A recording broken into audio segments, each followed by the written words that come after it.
So, first off, aloha everyone. We're here with Dee. Dee's boy Mochi and her Ohana came to join us for a little conversation today. So this is Barry with CSG. And so introduce you to our friends here. Dee, if you want to take a moment, introduce your family.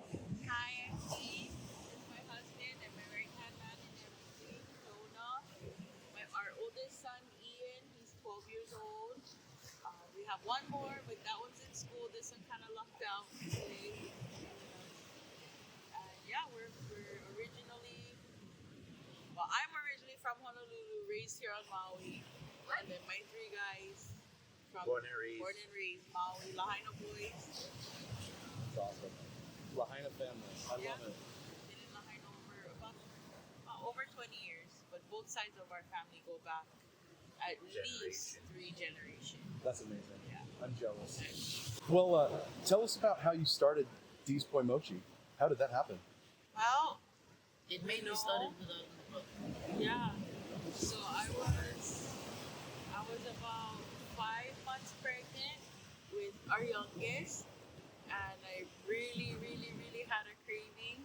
And I had poi mochi years ago on Oahu as a little girl. And she bugged me for months to go to Guam. And yeah, I bugged him for months to go, and finally in 5 months I was too high risk, I couldn't fly. So I had to figure out how to make my own, and on the first try I made too much. So I ended up just giving to my neighbors, and they all fell in love with it. And I mean, times were hard, I wasn't working, they're taking me off of work. He was the only one working, and it's expensive here. So that's how it all started, out of a need, really. So, obviously, like we mentioned, poi mochi isn't just a food, but carries some cultural significance too. Can you share a little bit of about the importance of poi mochi to Hawaiian culture and your personal connection to it? Well, I'm honestly not sure what the Hawaiian significance would be, other than it's we use kalo. It's in the batter. But I can tell you that it is an Asian and Hawaiian fusion dessert.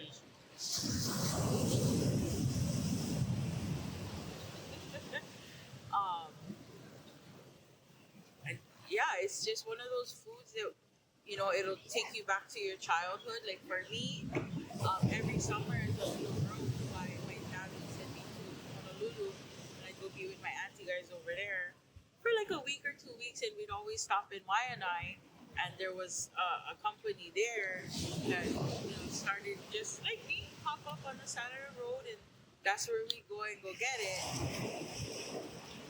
And when I came home, I had to figure out how to make my own. I never thought we'd be where we are.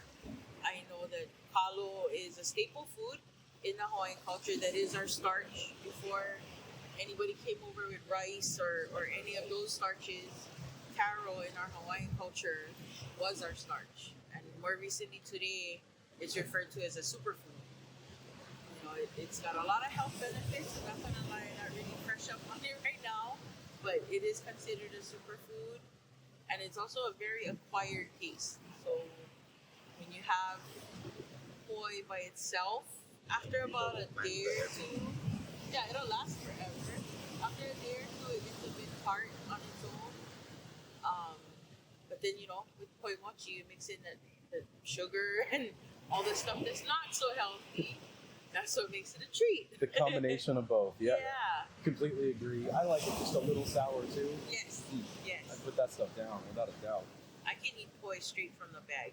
Oof. My kids and this one, they don't care for it. So when we do have just poi, I'm all excited because I don't have to share it and eat it. But with the poi mochi, it's a battle to the bowl. Even after 8 years, it's a battle to the bowl. We'll wrestle till today for that last piece.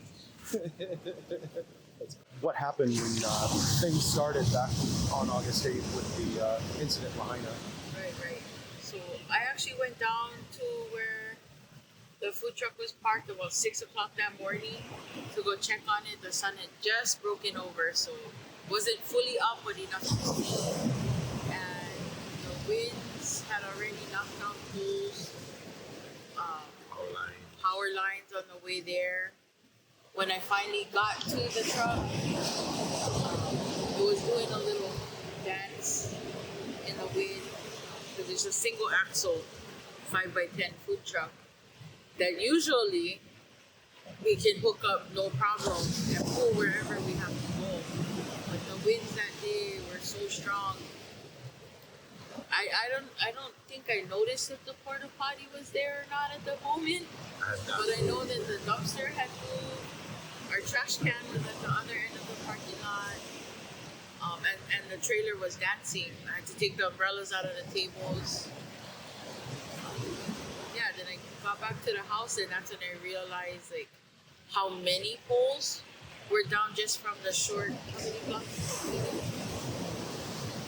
I think my truck would say like 0.5 miles is where we live, from where we live to the truck. Wow. You say like 5-6 blocks. 5-6 blocks. They were just, it was crazy. So I guess, I don't know, I go back and forth on knowing that I couldn't move it anywhere, but still thinking, what if I did? If I could. We just, there was nothing to do. We couldn't, there was no self-service. For us anyways, we're a team customer. Our service, I couldn't get in touch with him. He was at work. The kids and I were home. He finally got home about 9. A little after. It's about 11 o'clock. See? I got off the work at 10 that day. When he got home, he just started like kind of alternating, checking to look, see what's going on outside. Because again, no service, no internet. We weren't really sure what was going on. I can't even tell you the time, but if it wasn't for our neighbor upstairs coming downstairs and telling us what was going on, we wouldn't have known that there was a fire outside. I made the kids take a nap. They had just gotten up. We were playing board games for once. We collect board games, but as busy as we are, we never really have time to play with them. So that day we were just playing together as a family, not thinking that, not thinking that we never get to see our house again or our food truck. Ultimately, I think by not hooking it up, not bringing it home to where we were, though, It would have caused more of a problem. yeah, it would have caused more chaos. And in light of all of that, we were able to use our big truck and go get his mom and our 2 nieces and nephew to safety. They live right on Lahaina Road. So, Right where everything happened. yeah. So when we finally all left that area, the street above his childhood home was already burning when we got off of Lahaina Road. My dad was at home with our boys when we went to go get her. We live on the south end of Lahaina. And when we got back to our house, you could see Lahaina Luna burning. We didn't think that it would reach where we were. And honestly, at that time, I wasn't even thinking about the food truck. I wasn't thinking about our trailer. I don't think any of us were. We were just thinking about being together and Getting out of there. and getting to safety. For us, I think we didn't find out the very next day. I think it was the day after that we had gotten confirmation from our apartment complex that our apartment was gone. 13 years, which I know there's many people out there that have longer than that, but 13 years of this blood, sweat, tears, everything that you ever worked for, fought for our kids. First, everything gone, And still at that time, I wasn't even. I let myself drift to the food truck for a little bit, but that wasn't in that moment a main priority. He did really good about trying to keep me, because now we see on the news and social media everybody's videos, and we only had one direct video showing the impact of our trailer.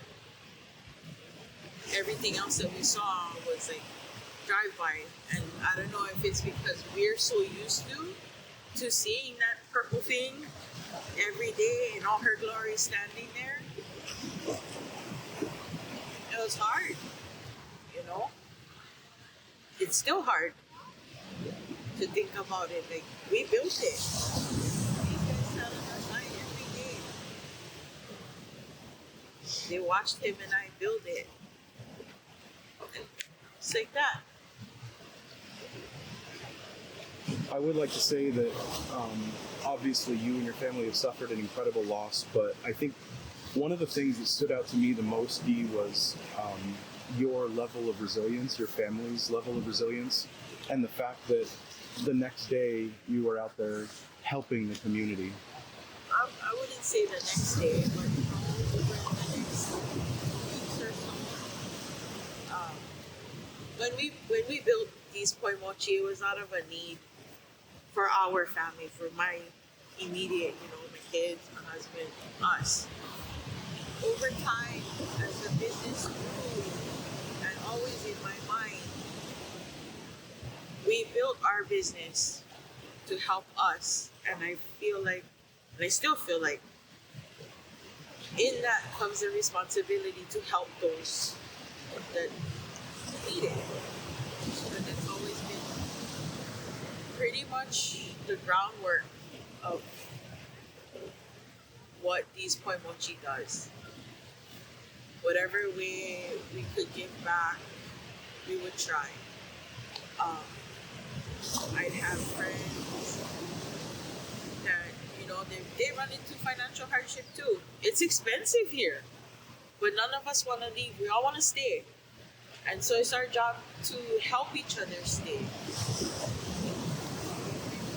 done so many little fundraisers just to pay the light bill, or to make it to a family reunion, or to buy a wedding dress. I think that was one of my favorite ones, was being able to help my Hanai niece, who is just as independent as me, buy her own wedding dress so that way her family didn't have to suffer with that hardship. Like, that was an honor to me, to be able to be her auntie and give her that. I think it's safe to say that you and your family are some of the most resilient people I've ever met, without question. And I just want to let you know how much I admire what you have done and what you continue to do. It's a story that I think others could benefit from, in showing that no matter what your hardship is, you stay true to whatever your goal is as a family, and you definitely exude that. Thank you for giving us that credit, but first and foremost, I gotta thank God for everything. If it wasn't for, I feel like my faith, because we have disagreement on that, but if it wasn't for him, and I ask him for strength all the time and patience, I don't think we would have made it this far. And not only that, but I honestly gotta pay homage to Lahaina, because being there over the last 20 years and walking in the path that we walked in, and seeing others before us from specifically our hometown. Lahaina itself is a resilient place. You gotta be a special kind of stubborn to live out there, to work out there, to be out there, and overcome everything that Lahaina has to throw at you. There's so much beauty in the family and the family dynamic of Lahaina that coincides alongside with the riff of tourism. And so to be able to see our town and be a part of that, that's really what keeps me pushing. Coming from that small little town with nothing to where we were and where we will be, I look forward to that journey. And I really do thank Lahaina town and the people. Yeah. Kihe too, Wainuku too. We all are special kind of stubborn in one way or another. But Lahaina has this special disconnect that you don't really find anywhere else. I would agree with that observation for sure.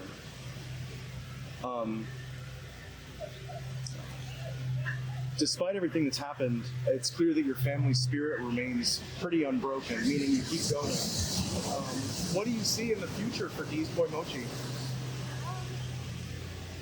Success. Small little shop. Definitely success. I mean, we take it one day at a time. And when we started, we used to say fake it till you make it because we didn't know what we were doing. We just knew that we had a good time doing it, and moving forward, I mean, I'd like to see multiple locations one day, and just being able to leave a legacy, I guess, behind for these guys, and our grandkids, and yeah, just overall stability and success. Absolutely. We'll try to get out of here since the water's coming in. It's the last one. Lastly, Dee, what would support from our community, from the community, from people watching this, mean to you and your family during this challenging time? Well, first and foremost, it's really hard for us to even fathom the type of support you guys are giving us now. It means more than the stars in the sky to us than anyone would support us in any way, to be honest. We're so used to doing everything ourselves and being on the other side of, it's hard, but I feel like with your continued support, we can go farther than even I thought we ever could. We've already surpassed anything that I thought was possible 8 years ago. Right. So only up from here. That's the best part about being down and out. There's only one way to go, and that's up. That's the truth. It is. It really is. You learned that from me. I did. That's why you're the right-hand man. Well, thank you to you and your Ohana for coming out today and spending a few minutes with us. Thank you very much. We appreciate it.